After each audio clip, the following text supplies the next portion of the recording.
NBC News White House correspondent Vaughn Hillyard joins me now, along with NBC News correspondent Brewster, who's in Chicago. Also with me to break down the numbers is, of course, Steve Kornacki, who's going to break down the latest NBC News Decision Test polling. So thank you all for being here. Vaughn, I'm going to start with you. I wonder what you're hearing from the White House, especially when it comes to today's decision with the Supreme Court, because, of course, it lifted this sort of limits on roving immigration patrols. Some people were saying that this is essentially racial profiling, but the Supreme Court essentially siding with the Trump administration. Right, and we have seen, Yamiche, here, this Trump administration try to push the bounds of what type of enforcement they are able to execute in these major cities. In Los Angeles, it was really largely not just a test case, but a legal one, in which now here, ultimately, after 6 months of litigation, this decision came down to the Supreme Court. And in a 6-3 decision with the conservatives in the majority, Justice Kavanaugh writing for those 6 justices that effectively that they are able to use as factors for reasonable suspicion the idea that race can very well be used, or the location of where they allege undocumented individuals to frequently look for jobs, for example, a Home Depot parking lot. And in the immediate aftermath of the Supreme Court here emergency decision, the Department of Homeland Security in a social media post saying that they will flood the zone in Los Angeles, effectively acknowledging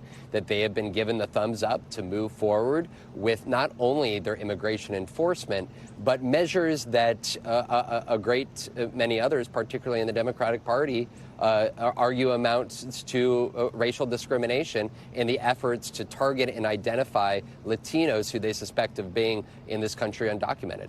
Yeah, and it's certainly a case that we're going to keep watching as the Supreme Court made this ruling, but the actual case is going to continue to go through the courts. But I also want to ask you about President Trump and his decision on where to send federal forces next. Is there any update on where he might actually be sending troops? And are we even certain that this is definitely going to happen this week, even though, of course, Tom Homan, his border czar, said it was going to be Chicago in a few days? Now it's not really clear. Right. And I think that that's where your question to the president yesterday was prudent, because the president, on one hand, some suggest uses hyperbole in his explanations or his forecasting of his own actions. In this case, this weekend, in a meme, he suggested that the city of Chicago would soon learn what the Department of War is. But then, in response to your questioning, and Tom Homan as well, suggesting that, well, it's going to be taking on the cartels and taking on crime in these cities. But already here, just this afternoon, the Department of Homeland Security announcing what they're calling Operation Patriot 2.0 in the city of Boston. This comes days after the Department of Justice filed the lawsuit against the city of Boston for what they say was interference with federal immigration law enforcement by being a so-called sanctuary city. The president has suggested New Orleans, and potentially Portland could also be the targets for this administration when it comes to immigration and crime as well. Yeah, well, definitely something that we're going to watch, where the president decides to send troops next. Thank you so much, Vaughn Hillyard at the White House. And Shaq, I want to come to you. What's been the reaction to President Trump's latest threats on the ground there in Chicago?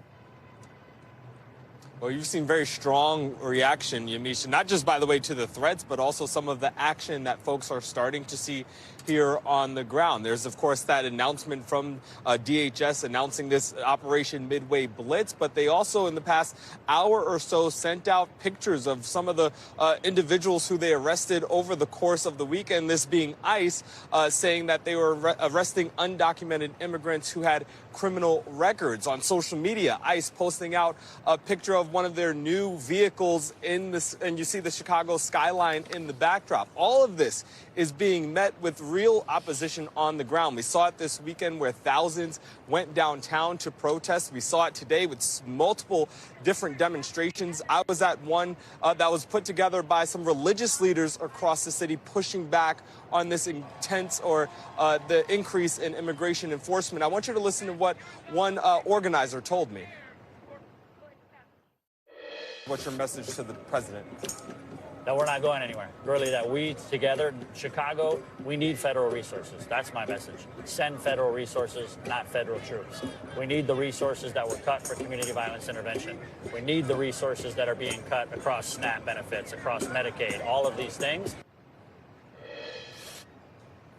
Yamiche, that is a consistent message that you hear, and it's a response to the justification that you're hearing from the president, pointing to some of the violence that you see in Chicago, saying that more federal resources are needed. We had the governor just in the past couple of minutes here release a new statement to that announcement from DHS, saying once again, this isn't about fighting crime. That requires support and coordination. His office saying that he has not heard from President Trump, from anyone in the administration directly, Yamiche. Well, Shaq, it's definitely going to be something that we're going to be watching, especially, as you said, the Illinois governor is very critical of the president. So thanks so much, Shaq, for that information. So, Steve, it's one of those days where we have to talk to you. Let's start with the president's overall approval numbers in this poll. Do most Americans approve of the job he's doing?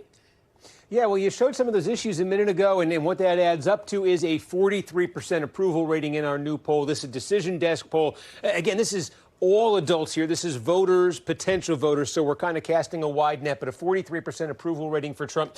That is pretty much at the level it's been now for a few months for much of this second term for Donald Trump. And even it's sort of been similar to the level we saw back during his first term. And one of the key ingredients to this, you mentioned too, the economy. That's the issue voters cite more than any other as the most important issue to them right now.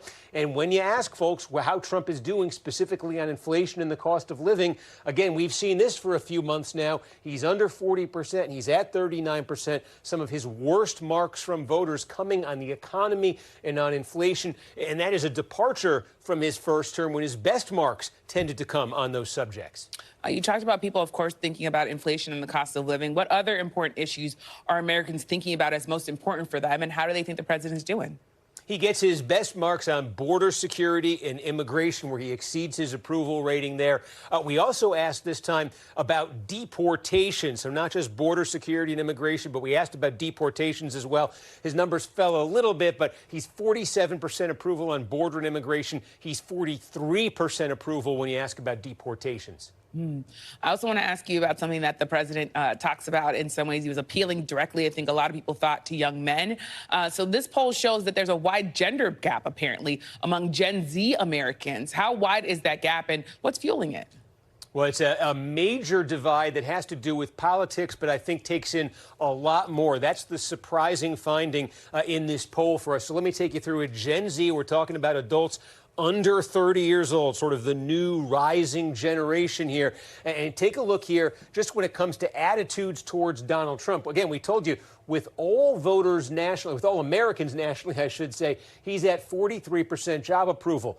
With men under 30, 47%, so a little bit better. But with women under 30, look at this, way, way under his national level, just 26% approval for Trump right there. So that's one of the things we find. Not only is there a huge difference in Gen Z between men and women when it comes to their attitudes towards Trump and politics, this group right here, Gen Z women, is the most anti-Trump group you're going to find any generation gender combination.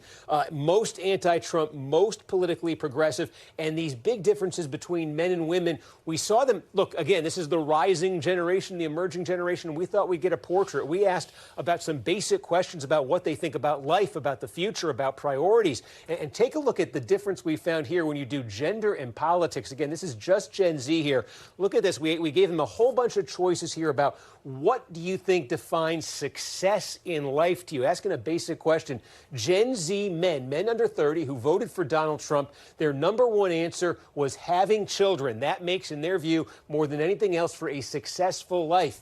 Gen Z women under 30 who voted for Harris, that same option, having children, dead last. Look at that. First in one group, last in the other. Being married right at the bottom there, too, for Gen Z women who voted for Harris. Being married near the top for men. And how about this for a difference, too? Having emotional stability, one of the most important factors in a successful life cited by Gen Z women who voted for Harris. Dead last when you're talking about Gen Z men who voted for Trump. These are basic core priorities, concepts about what makes life a successful one. And they couldn't be more at odds in some of these cases between these two groups. I think that was the most surprising finding in this poll, Yamiche. Wow, Steve, that is incredible to see Gen Z men saying that having children's number one and Gen Z women saying that that's dead last. A great day to have you at the big board. Thank you so much, Steve. You got it. We thank you for watching, and remember, stay updated on breaking news and top stories on the NBC News app or watch live on our YouTube channel.